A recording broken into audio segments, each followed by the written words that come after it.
It's your turn. Good morning. All right, we are going to have a great day today. I am excited. Let's see. Okay, we'll just hold it. All right. I'm a little excited this morning, so you're going to have to forgive me. So I'm going to get calmed down. Let me just get pulled down a little bit. On our first slide that Steve's going to show you, and I was bad this morning. Usually I go up and talk to Steve. Thank you.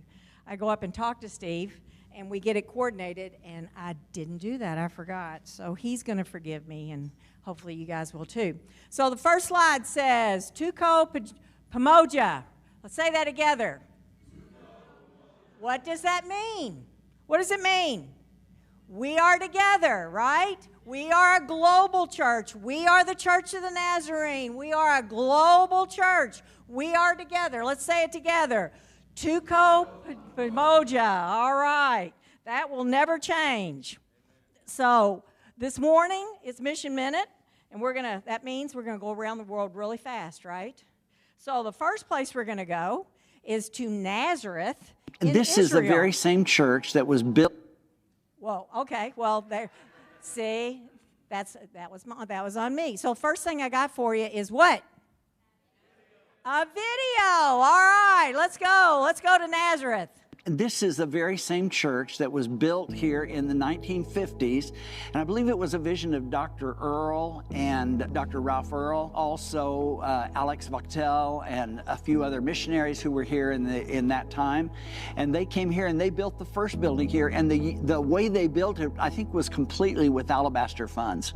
And then during the years, we built onto this building and built a preschool, and it was useful. We had 180 children at one time in the preschool, and it was built with, I think, 6 work and witness teams while we were here, and through alabaster funds. I used to drive my van to pick people up for church, and I used to stop down the street at the gasoline station or the benzene station to fill up with benzene every week. And Nazar was always the one to pump the gas, and so I'd always say, Nazar, why don't you come to church? Why don't you come to our youth meetings? And he said, well, I'm Greek Orthodox and I can't come. And I said, well, I'm not asking you to join our church. I just want you to come to the youth meetings. They play basketball and soccer, and they play games, and then they sing, and then they have prayer together, and they talk together, and I think you would like it. And he kept saying, well, I'm Greek Orthodox. Well, one Sunday night, the door opened in the back, and in walks Nazar. He still had his shirt on that he pumped gas with. He still smelled like gasoline, and he came in and never left. My name is Pastor Nizar Touma, and I'm the pastor of the Church of the Nazarene in Nazareth. I came to know the Lord in 1985 through our missionary pastor here, Lyndall Browning, and his wife Kay.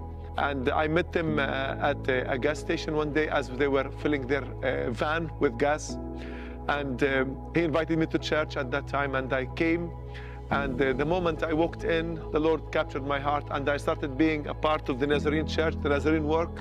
I believe that I am here because of those donations. I am here because someone was helped to establish a church and do the work of the Lord in Israel.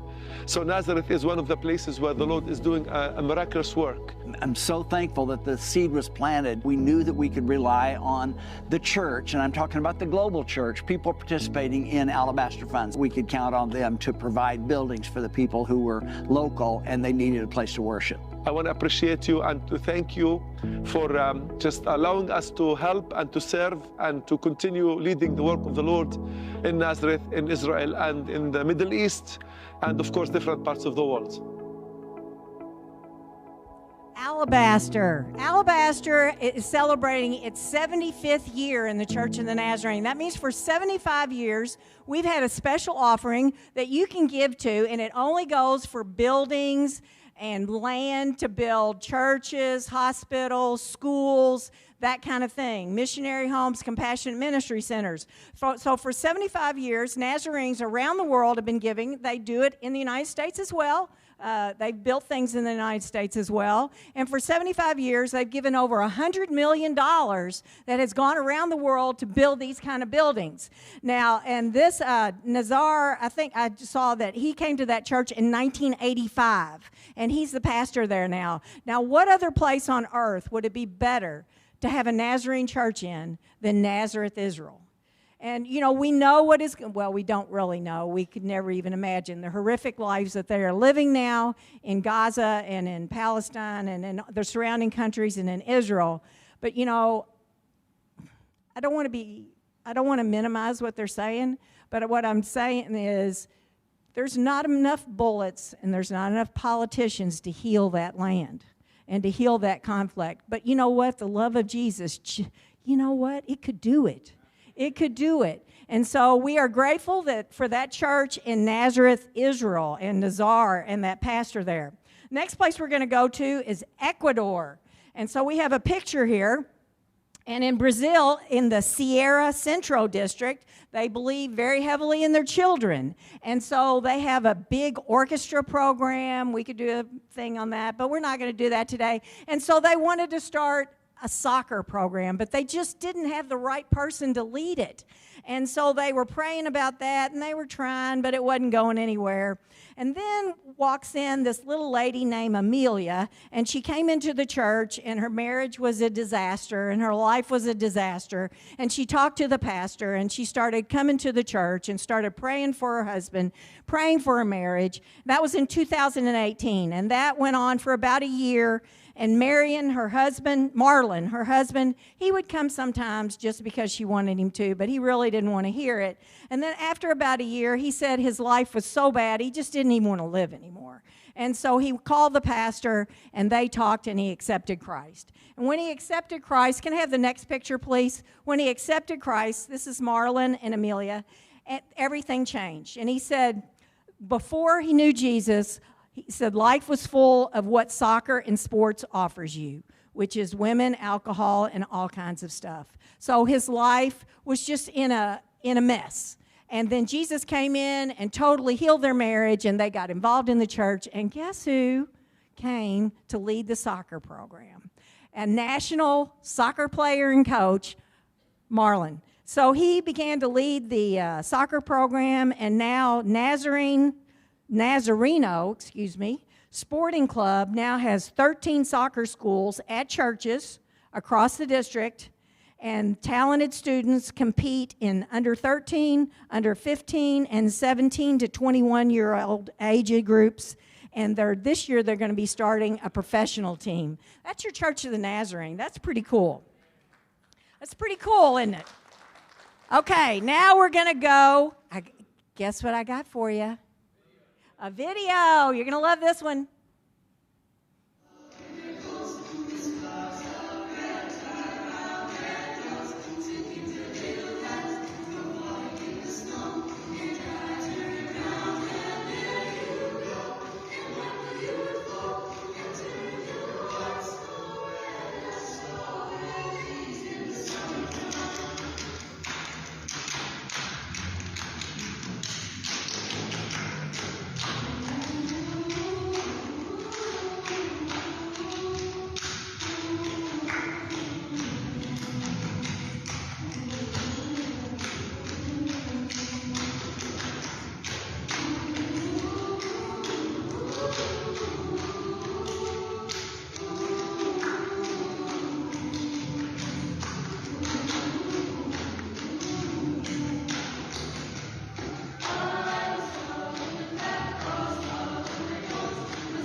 little girls. She's going to clap with them.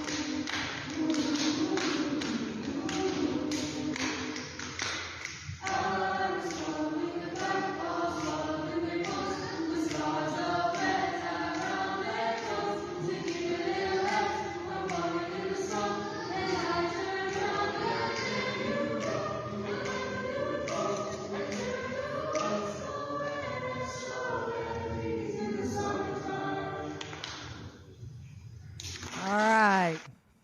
That is, it is. That's from Beirut, Lebanon. And that is a choir, and it's a choir from the Church of the Nazarene there in Beirut. And I picked that up on Facebook, and so I've been following them and going back and look at some of their videos and stuff and getting a little information. So on the magic of Facebook, I messaged the leader, Jamie, and so I messaged her and I said, I just love your choir. I said, I'm going to feature you in my church on Sunday morning, and would you tell me a little bit about it? She wrote back. And so now we've started a dialogue, and that's the Global Church of the Nazarene. And so she said that she was in the Beirut Nazarene Church, and she had started in another choir. She was about 15, and her pastor said, why don't you start one here in the church? And so she started, that was, I think she said about 2018, and she had 2 kids and a pianist. And so it's grown every year, and now they go to universities and companies, not Christian companies. Companies request them to come and sing, and so they go around and they sing, and they have weekly programs with a devotion, prayer, games, crafts, choir rehearsal, and snacks. Sounds just like here, doesn't it? There's really no different. And she said their motto is, our hearts are touched by Jesus, let our singing touch yours. So now they have 16 members, and they're 9 to 16 years old, and they represent 3 different churches, and they've sung all around Beirut. And so I just thought that was very cool. So now we're going to come back to the United States, and I got a picture for you of another cowboy church. Okay, this is in El Paso, Arkansas, population 267. So Pastor Ron Riddle was pastoring there at, First Church of the Nazarene in El Paso. And he had a goal to reach out to Cowboy Joe. He said Cowboy Joe is a loner, the loners who work by themselves most of the time, and they're just kind of different people. They're just kind of loners, and he wanted to create an atmosphere where they felt comfortable at First Church of the Nazarene. So the Lord had impressed upon him to start this cowboy church. And so about 10 years ago, they did. It's Crossroads Cowboy Church. And so guess what they built next to the church? We build gymnasiums. They built an arena. They built a rodeo arena.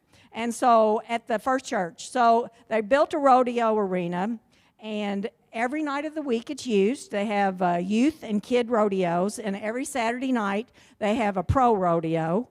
And in 10 years, they've grown to 1,500 members, 5 satellite campuses, 900 baptisms, and 1,326 new Nazarenes. Pretty cool, huh? So the last place I want to feature is Rest Stop Ministries, and that's around the Nashville area. You might remember the first time we did soap that Dr. Rondi Smith came and spoke with us about Rest Stop. And that Rest Stop is a 2-year recovery program where people who are rescued out of human trafficking come to recover and start a new life, because you would think that they can just walk away, but that's not how it is. For one thing, you can't get away. For another thing, you have nothing. You have no money, you have no family, you have nothing. You have no confidence in yourself. You've been treated in such a way where you don't think you can. And so for them to come out, it's very difficult. But this is a program that they can come out to, and it's a 2-year restoration program, and we follow them pretty close. And this was a graduation. They had 2 young, and of course they don't show their faces because all that has to be protected. and so they could be in danger. So they just graduated, and let's see. Oh, yeah. So one of the graduates wrote this. I came to Rest Stop Ministries in September 2021. It was a scary journey, but I made it here because it was out of state, and the view and description of the program helped me realize that that's where I needed to be, a safe place. I am most proud that I completed the program. I am proud of myself that I have a voice now and that I am strong. I am proud that I was able to open up about things that I have stuffed down for so long. I am proud that I can now make decisions. Participating in the program taught me about family and a healthy community. It taught me that I am not alone and that I am safe. Participating in the program showed me that I have an opinion that matters, that God is with me every second of the day, and that I am his child. The advice I would give a woman considering Rest Stop Ministries is to take the leap of faith. I know it's scary, but you will find safety at Rest Stop. You will be able to learn more at Rest Stop than you have in your entire life. Rest Stop Ministries is not just another program. It's a connected family. We will care for one another. We all want the best for one another. Sister, you are strong and bold. Make the right choice and come to Rest Stop. You will be at peace here. So, I mean, it's a very powerful program. I've got one more picture for you, and this is where one of the girls just recently had a birthday celebration, and she said, for so many years, nobody remembered her birthday. It was just another day. And so when she was here at the center, they did a celebration for her lately, and she said, I'm so grateful to be here. For years, people have forgotten my birthday. The cards and notes you all wrote me were so beautiful, and I feel so loved. And so that just shows you things that we take for granted are very powerful, and they change lives. Rest Stop Ministries is a compassionate ministry center. It's a part of our global network of missions, and so they can receive funds. You can donate to them through compassionate ministry. So it's all tied together in the great missions of the Church of the Nazarene. So I'm done with that. And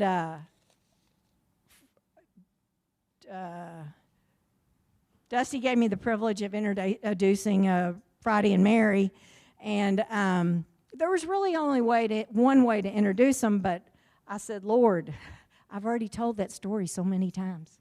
And this is what he told me very clearly. He said, you must love the Lord your God with all your heart, all your soul, all your strength, and you must commit yourself wholeheartedly to these commandments that I give you today. Repeat them again and again.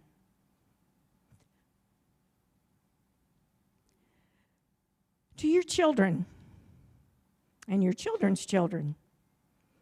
Tell them when you are at home, when you are on the road, when you are going to bed, and when you are getting up. We each have a story, and don't get tired of telling it. You tell it for the 100th time, for the 10th time, for the 200th time. So one day I got a call, and they said, we need somebody to pick up a missionaries, and they're in Elizabethtown, and they need to go to E-Town. No, they're in Shepherdsville, and they need to go to E-Town. And that's when I was working 12-hour shifts, 14 days, and I only got to come to church twice a month. And so I really look forward, and it was Mission Minute that day. So I was prepared for that. And I'm like, okay, I'll do what I can do. And so I arrived that morning to pick them up. I'd never met Mary and Friday, didn't know anything. I said, my only card for Africa is, do you know Mike Van Zant? Because he lived there and taught there. And they said, no. Actually, I think their son was in his class. But anyway, so I was done. I didn't have anything else to say. And Friday was sitting behind me, and he said, I need to talk to the man that does work and witness. And I said, well, it just so happens that you're talking to him. And so in about 20 minutes, that little drive there, he said, I need you to come to Africa and build a training center. And I said, well, what would that look like? How would we do it? How much would it cost? And we spent that conversation, and they talked a little bit about their home and this place that needed love. I mean, he calls it the district. That was the district with nothing, with no love, with no hope. He called it with no hope. And so we talked about that for 20 or 30 minutes, and then they got picked up by somebody else. But I knew right then, we knew. I mean, I don't know if they felt it in the car. I did, that we were going to go to Tanzania. And I came here and I told you that morning, we're going to go to Tanzania. And we did. And God paved that way, and we went. And then, and in that one moment of, yes, I'll do that 30-minute thing, everything changed. My life changed. It changed forever. And I love these people. They're wonderful, and they do great. They have done a great work for God. And God did a great work in Tanzania using everybody, all of us. The Kentucky District, Farmdale, Marion Friday, Edson and Ada. He joined us all together, and he did a great work. And there's a whole story. I could stay up here the whole time, but I won't.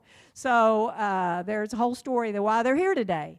But the Lord provided a miracle so that they could come today and be with us. And so I want you to welcome Friday Ganda. I want to say thank you so much for coming this morning to welcome us back home. We call Kentucky home because this is our third time here.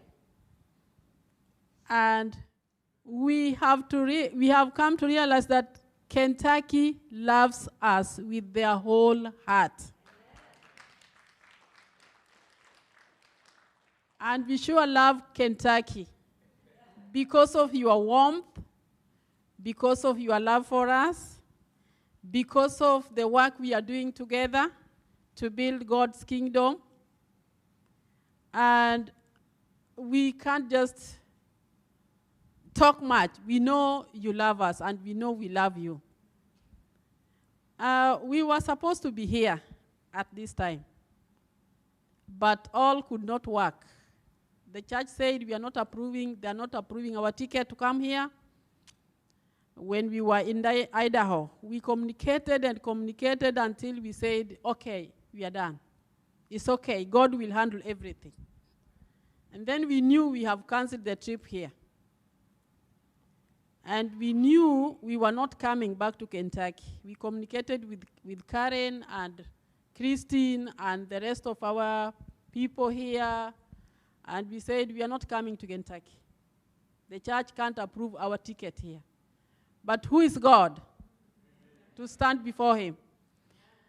Last Friday in the morning, we got a ticket from Delta Airlines that we are traveling tonight. That is 8 hours to our traveling. Then we said, I told Friday that's a scam. I don't think that is genuine. How can they send us a ticket that we are traveling tonight? It's only 8 hours to. How can we do that? And Friday said, well, God can do a miracle. Because the ticket is detailed, where we are going and where we are. Then he says, it's detailed, so maybe it is true. And we said, no, it can't be. They should have communicated with us even a week before. So we said, well, let's now, how are we going to start this all over again? We already canceled the trip. How are we going to start again? Then he says, let me write to Karen, let me write to Christine, and he tells me, go to Facebook and write to anyone that can call Karen, can reach Karen and Christine. So we started communicating. And after 2 hours, Christine replied. And we said, okay, they have replied. They have agreed that we can go. So we started now, we are packing and putting this and that there. Our little girl just came in, it's a week and a half, and they said, how am I going to leave this little one here with her mother? She's still very fragile. And we say, okay, we will leave everything to God. We called our daughter, she came, and we planned everything with her, and we said, okay, we are going. So God did a miracle in this trip, and we know we are here because of God. And I would bring you greetings from our family. God has blessed us, with our 10th grandchild this month, 23rd of December. She is little. She's called Mary Friday, and she's so precious to me. And when I was leaving, I was like, should I cry? What can I do? And I say, okay, I'm leaving her to God. So we are so thrilled to be here this morning. We have 5 children, for those who still new. Because we have been here, we assume you know our family and we know you. And there are many people that we know here. Our family is growing. We now have 10 grandchildren. We have 2 girls and 3 boys. And one of our sons is in New Jersey, working as a chaplain, a correctional officer with the federal government. So we thank God for each one of them. Betty works as a hotelier. Dan works with the UN. And George is a business person. And our last born, Mercy, works with a bank. So we are thankful to God for our family. And soon we are retiring. We usually tell them, now we are coming back home. You be ready to feed us. And they say, we are ready, Mom. We are ready to feed you. So we are thankful to our family, and we thank God for each one of them. Before he speaks, I'm going to sing a song in Swahili. It's a song that you know, but you don't know it in Swahili. I will sing in Swahili. If you know it, you can sing it along with me.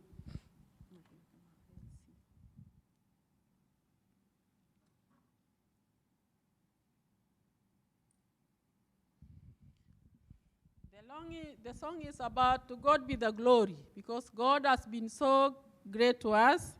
He has led us over the years in our ministry, and we have only seen his goodness and gratefulness.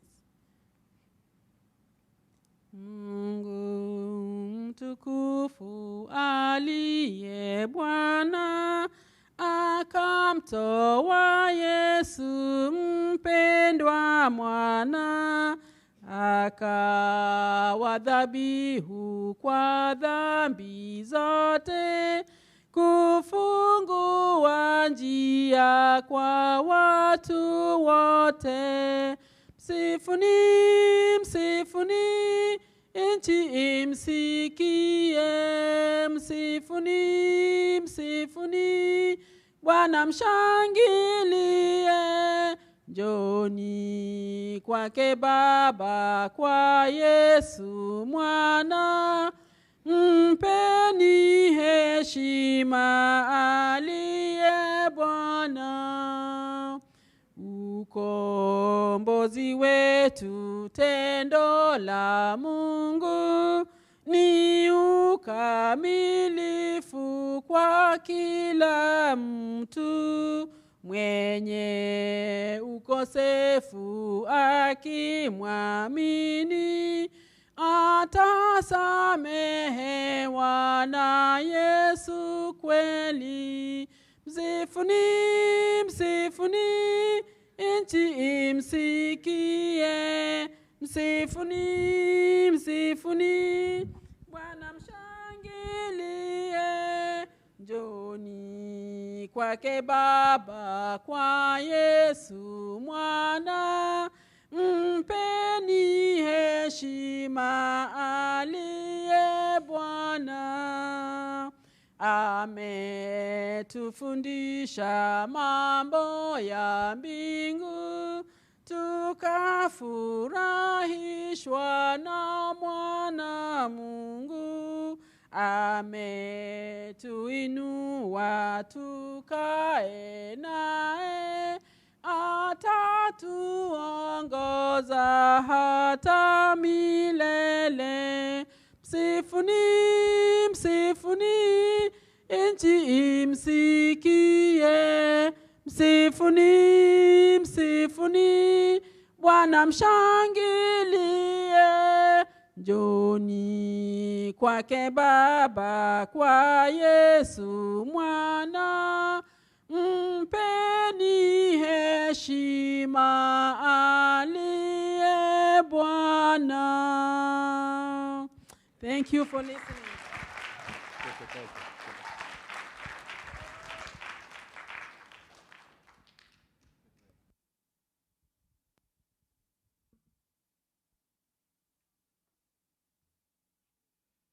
Thank you, Mary, for that beautiful song. What a wonderful morning this morning to be here, to be back home. In 2017, after serving the Lord for 15 years as a missionary, running around across Africa and to America and to Europe, we were coming to speak in a district that we had never visited, coming to Kentucky. The only one person that we knew was the former pastor for that church, Bowling Green, called Pastor Randy Gant. He was my boss in East Africa when I was district superintendent. But when we arrived, we found out that a week before arrived, he had left to go to another district. So we knew nobody. But there were plans that were made in this district that somebody had to pick us from the place where we stayed to take us to the next place we were going to speak. We were waiting in the morning with Mary to see somebody. There's a car pulled close to the parsonage, and there is this lady. I said, wow.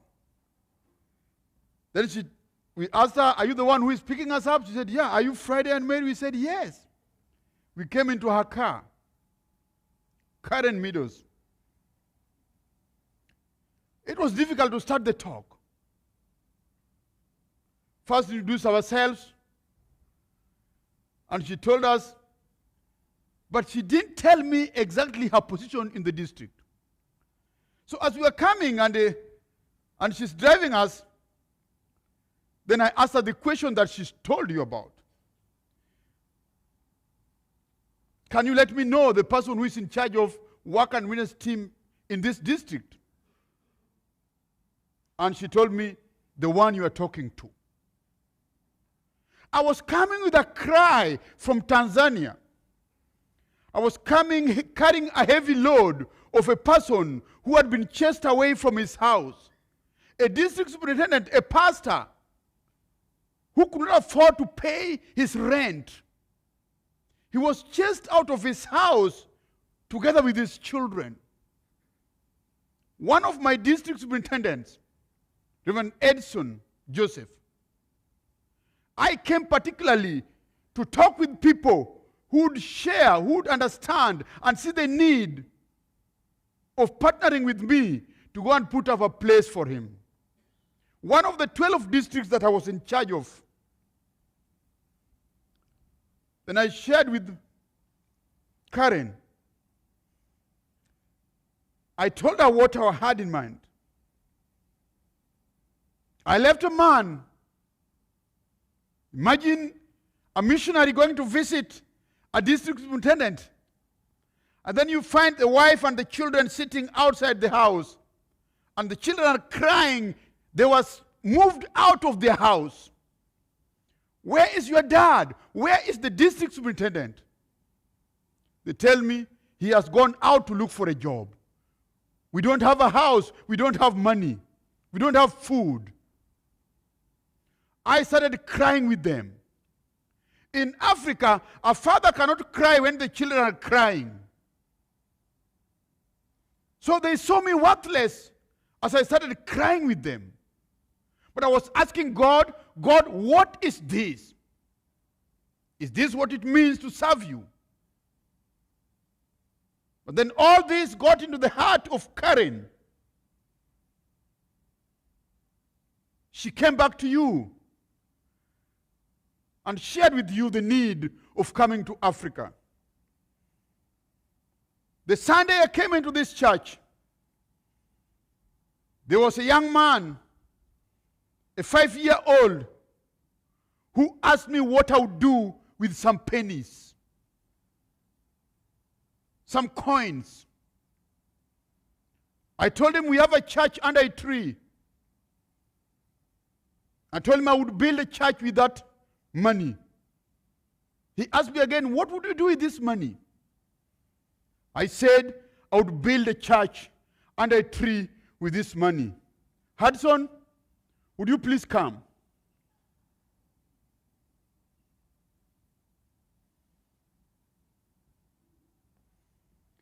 You are not only a man, a friend,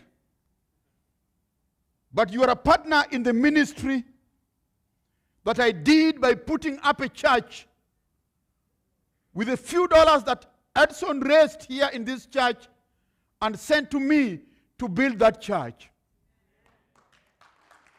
Today, that church is finished. But before I told Hudson that the church is finished, he asked me this question. Friday, is the church finished? Is the church built? The few blocks that we laid, that you raised money for, we did the kingdom job. You and me are citizens of heaven. We have done part in putting up a place where people are being saved, where souls are being healed, where men and women whose marriages are getting into trouble, they are reconciled. I want to assure you, Hudson, our friendship will continue into heaven. But my words to you, continue to do what we have done together. Don't stop finding out about the need of the churches everywhere in the world. May God bless you. I love you so much. Thank you. Goodbye.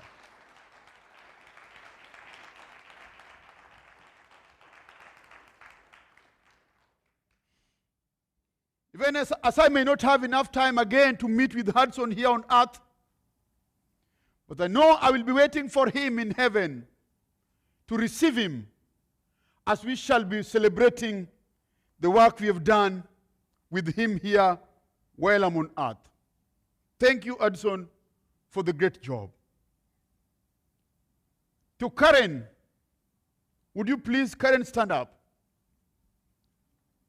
And I want the team, those whom we have worked with in Tanzania, to stand up if you are here.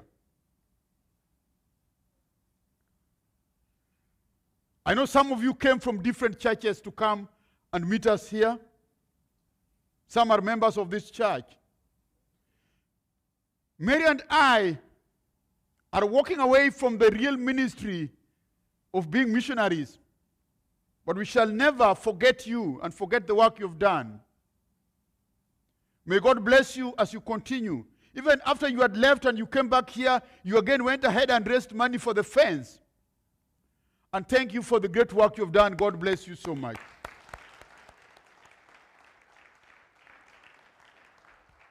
Karen remained standing. Karen and Bill and the whole church here. All this started in this church. And as you came to talk with them in your church, then the news spread all over to the district. We met and a movement was started. The kingdom construction started in the 20 minutes we had. We traveled with you in that car. Lives have been saved because of that 20-minute ride. Lives have been healed. People have been reconciled. Hopes have been revived in the hearts of the people in their lives. The government has come to see the place where we did the construction. I believe that the next chapter in the book of Acts that is only written and kept in heaven, you and me, all of us who have done it, Jesus will read for us those words when we get into heaven. And our citizenship, during those days when we shall be up there, we shall rejoice and look down to see what we did in Tanzania. Thank you. Maybe you sit down. Today, as I watch Joseph and his team in Tanzania, the only district out of the 12 districts that I was in charge of in the 4 countries where a district assembly was done under a tree, under a tent. When the rains came and threw away the tent, they started running away from us. I remained standing under the rain, under that tree. The pastors wanted to pull me to go with me to the next shade. I said, no, I'm not getting away from this shade, from the rain. Today, we have a home for the district superintendent. We have a classroom to train the pastors. We have a conference hall that can hold over 2,000 people. We have 2 dormitories, 1 men's dormitory, 1 ladies' dormitory. We have a kitchen. We have a worship center. And we have beds that last time, I think did the team see the beds and the mattresses? The pastors, some of them told me, I'm not going back home. I've never slept on a mattress like this. It's true. Some of the pastors didn't want to go back home because they don't have a bed and a mattress like the ones we bought for them. I cried. The testimonies and words I heard from the people there. The partnership and oneness that we worked in. When you listened and said yes to God. And when we turned on the movement of the wheels of salvation. This is what it means to be here on earth. What else do you want to do here on earth? I know sometimes we have made choices that are not popular in the eyes of the people of the earth. When Mary and I decided to resign from my work as a principal with 400 students under me, 17 teachers working under me, all my friends ran away from me when I decided to go and be a pastor. Leaving a salary of over $400, in our context, $400, and going to earn $1.50 per month from a church. Is this a real human being? What's wrong in his head? Everybody laughed at me. They thought I made the wrong choice. Our choices for God might not be very popular in the eyes of human beings. But doing it for God, I have made more friends than the ones I lost. I've got the people who will journey with me to the final decision, the destination where I am going to be. As I'll be sitting in front of Jesus Christ, looking down and seeing all those structures and the things we have done together. Looking at that church where Edson and I have put in our efforts and some money. At the halls, at the dormitories, at the beds where some pastors don't want to go back to their homes. They say they want to stay there again. What an investment. Kingdom investment is the best thing to do. Today, Mary and I are talking about our retirement. I walk around and tell people I'm retired. They say, you don't look like somebody who should retire. To them, I still look young, but for me, I think I've given all I have. It reminds me of the cost of getting into the business we have been in and will continue to be in. The choice we made me end up in jail. When I went to show the Jesus film in Umera, northern part of Ethiopia, in the year 2005, when I was arrested and put in jail for the sake of Jesus Christ, I was asked why I had gone into the Muslim territory.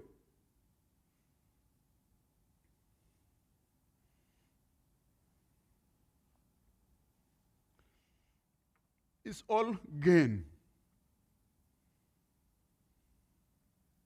When I had to spend a night in town and my wife is remaining in her own house in Khartoum, Sudan, when bullets are being shot everywhere, guns, people are being killed, when I had to tell the whole church, I am going where the Lord has called me. I know none of you do what we have done. When I had to tell my boss, I am going to Khartoum. When I had to tell my regional director, I have to go to Khartoum. When I had to tell the general superintendent, I have to go to Khartoum whether you like it or not. We went. The journey of serving the Lord, the journey of a missionary, in the eyes of man, when you wear the eyes of man, the lives of man here on earth, it may look difficult. When you make a choice for God, the whole world will think you don't know. Listen to me as I read this. For I resolved to know nothing while I was with you except Jesus Christ and Him crucified on the cross. That's all I need. Folks, giving it all to God.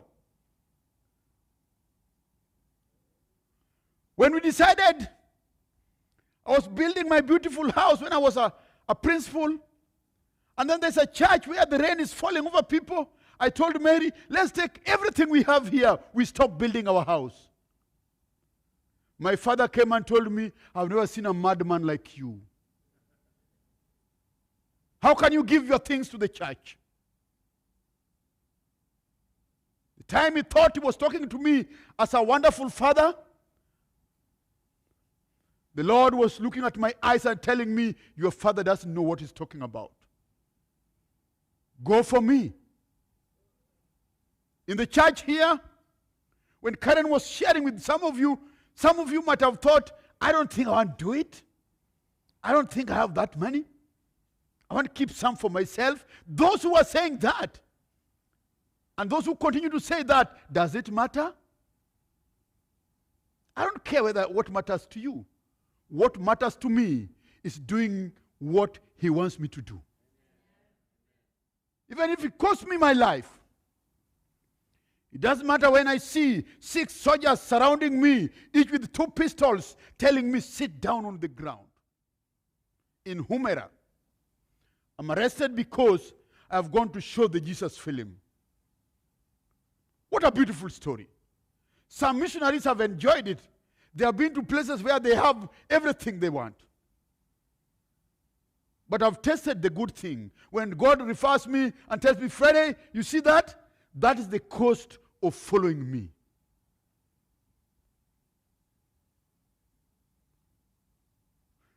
When we live in Burkina Faso, where they eat the caterpillars, those things that eat the leaves of trees, and Mary looks at them and she starts crying. I drive my car along the streets and we see ladies carrying those things on their heads, and Mary,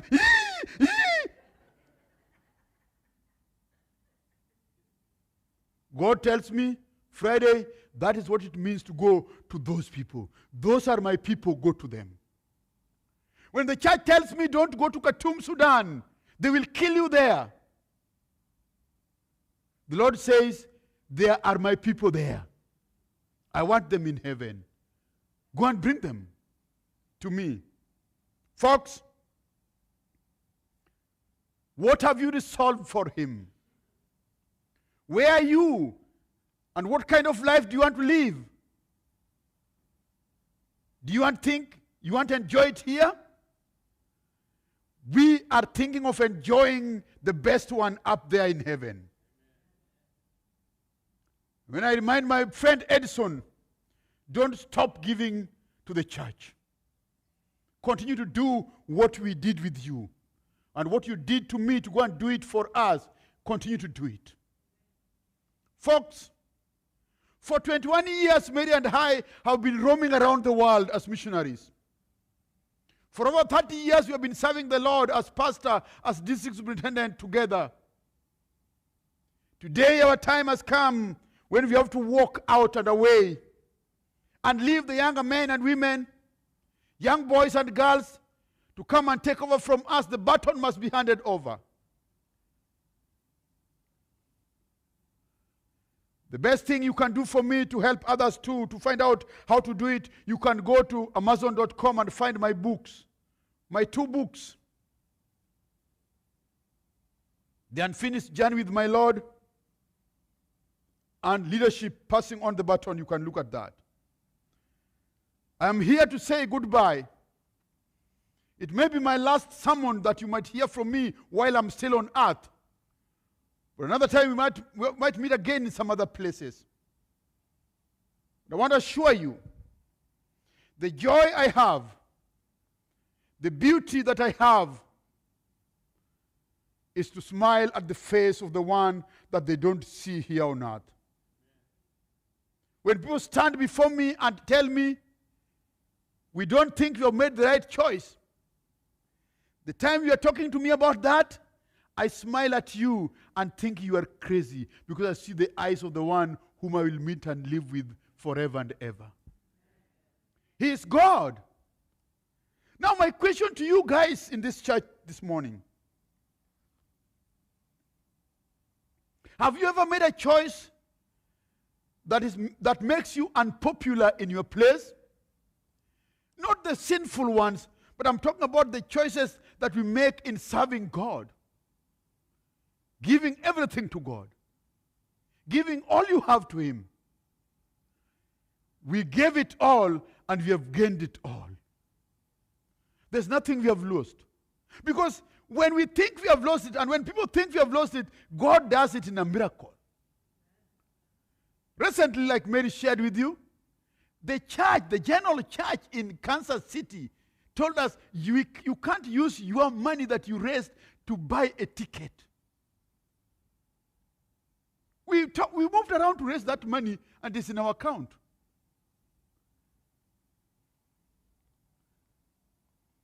We told them, stop talking about that. Let's leave it then.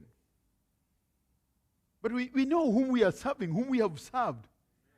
We said, our employer, can you take care of that? And that's God. 8 hours to the flight. Then I look at my phone and I see a letter, and the letter is a ticket. And the ticket is from Delta Airlines. You're flying to Kentucky, Louisville, starting tonight, 8 hours. We didn't have anything planned. You know what Mary told me? But Freddie, do you have enough clothes? I say, I have enough. The clean ones, I said, I have enough. You don't know how crazy it was that morning, on Friday morning. You get a letter, you didn't even plan for that journey, you have to go. And here is a district that we have cancelled all our plans here. We told Christine Lavon, we are not coming, and she cancelled everything. And understand, when Karen told your pastor that, oh, Friday is coming now, what do you do? And pastor's plan is sermons. I think God told him, stop it, let Friday talk. You know what? That is what it means to serve a miracle God. He's a God of miracles. He doesn't plan in our way, but He plans in His way. I want to share with you a story of someone whom we take as our father in the Bible. And I want you to live a life like his. And that's the life we have been living with Mary in all our journey.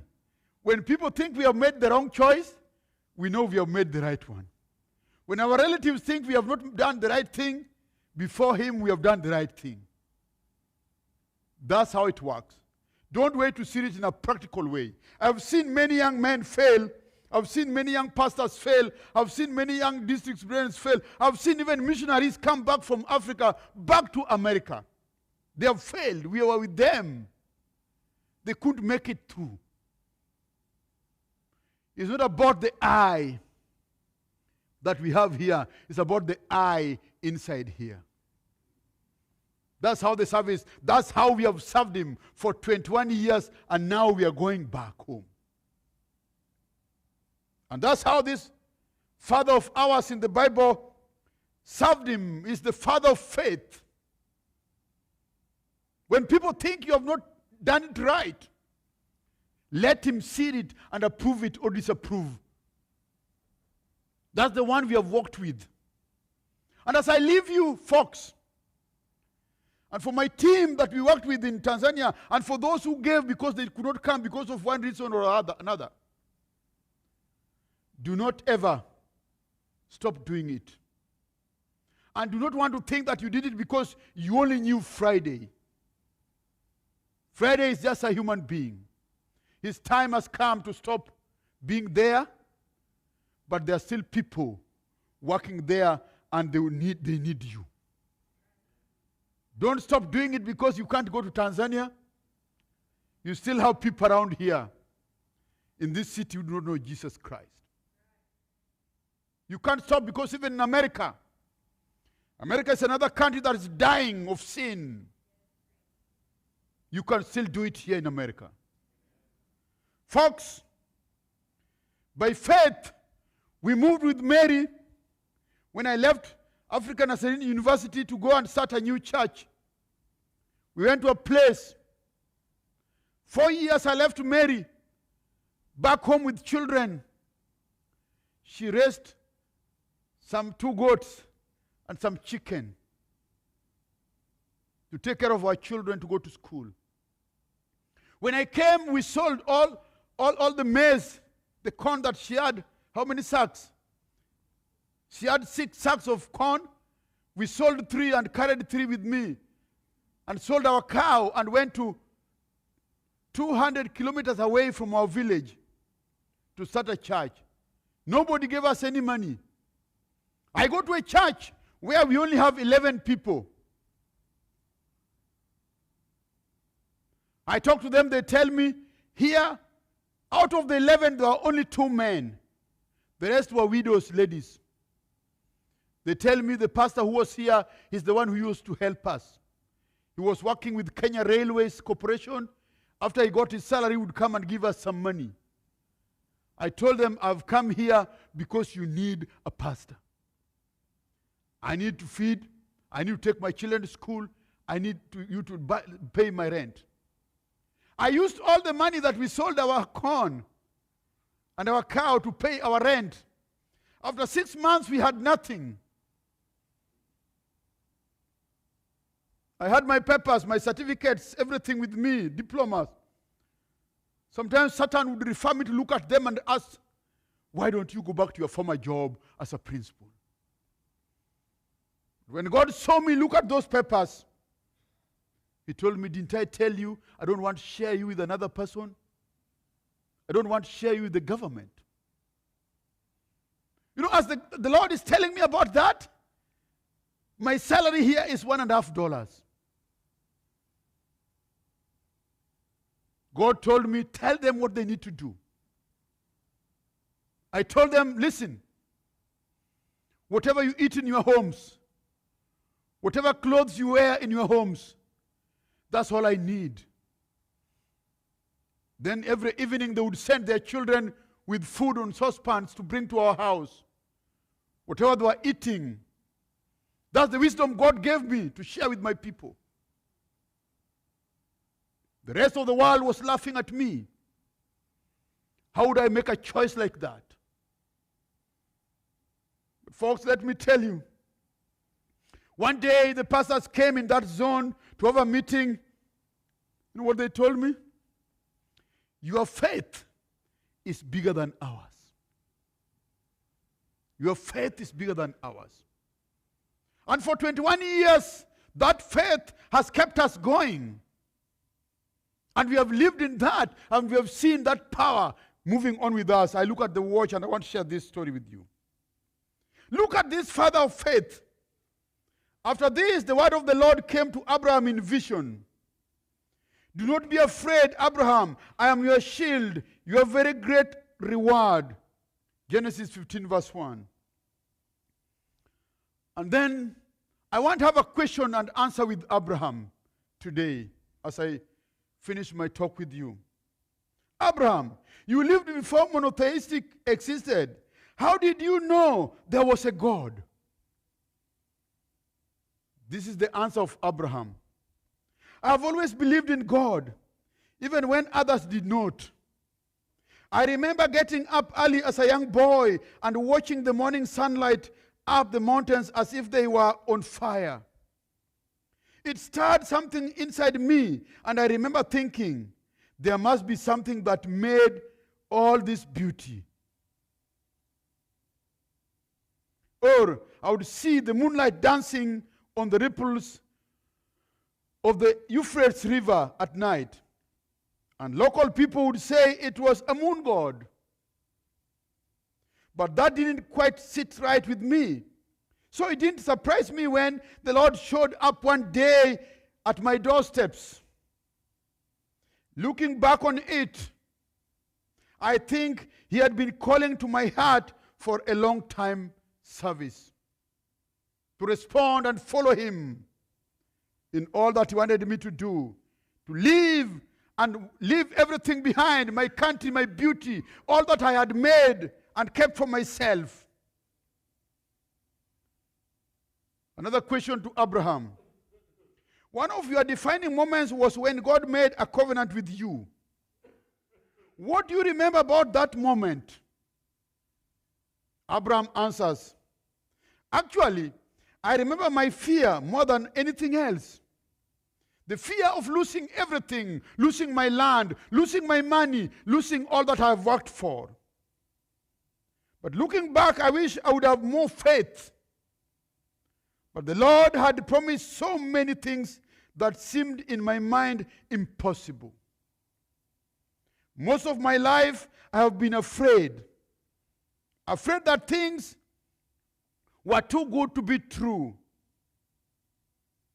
Afraid that my land or my wife or my life would be snatched by desert raiders or foreign leaders. I'm ashamed to admit this now today, but I had trouble believing that the covenant promises would come true one day. Then my next question to Abraham. So, what changed Abraham? It all changed that night. I thought and brought the needed thing. I brought a cow, a goat, a ram, and birds, and cut each in half as God directed me.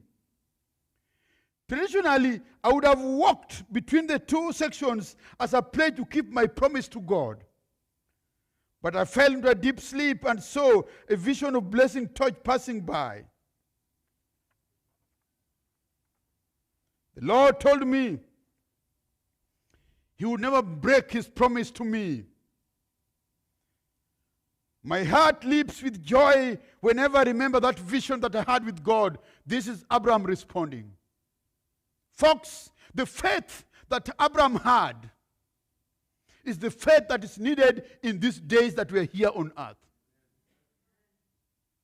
Many people today would want to make and keep and amass and keep for themselves. The only dangerous country in this world, and listen to me on that, is America. People say they have more than they need. That is true, you have more than you need. But you really need to have them. Abraham continues to say, I can't forget the vision that the Lord gave me. But let me ask Abraham again this question. Another defining moment of your life had to be the near sacrifice of Isaac. How did you know that God was going to come through when he told you to kill your only son? God told him that.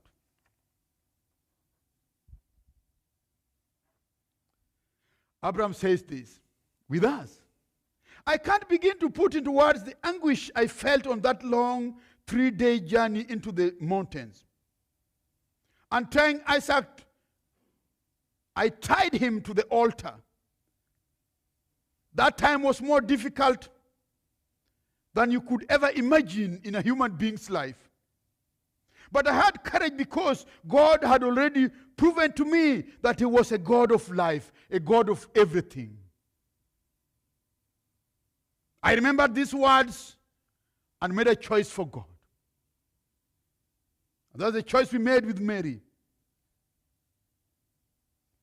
Like Abraham says, God had helped my wife, Sarah, who had never been able to have a child.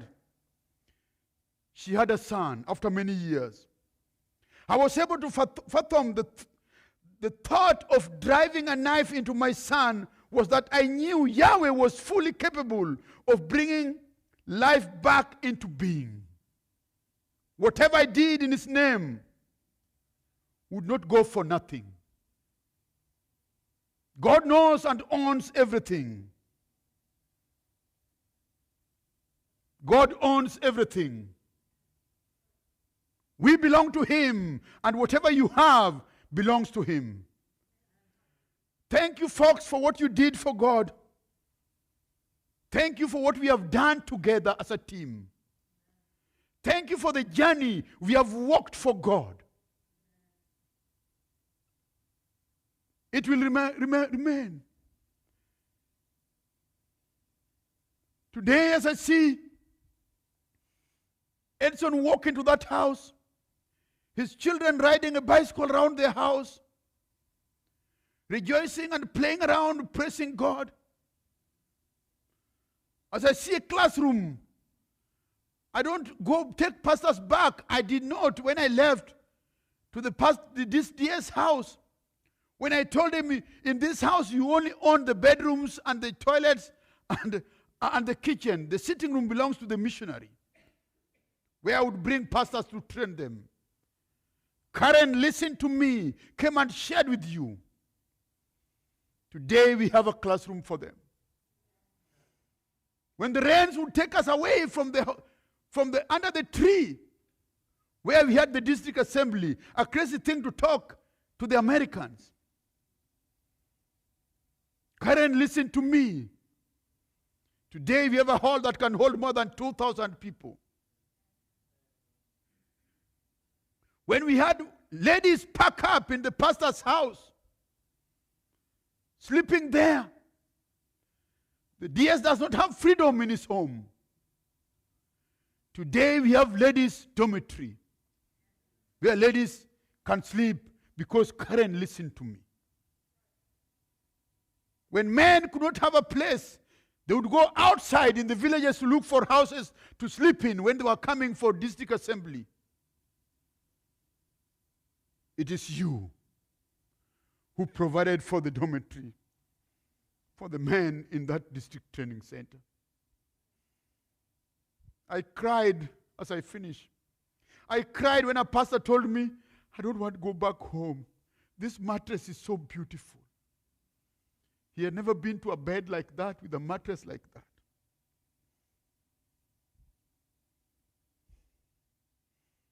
Folks, don't stop doing what you did. Continue this journey. Even if we don't meet soon, let's go where we belong, where we are citizens, looking back to see what we did for Him. God bless you.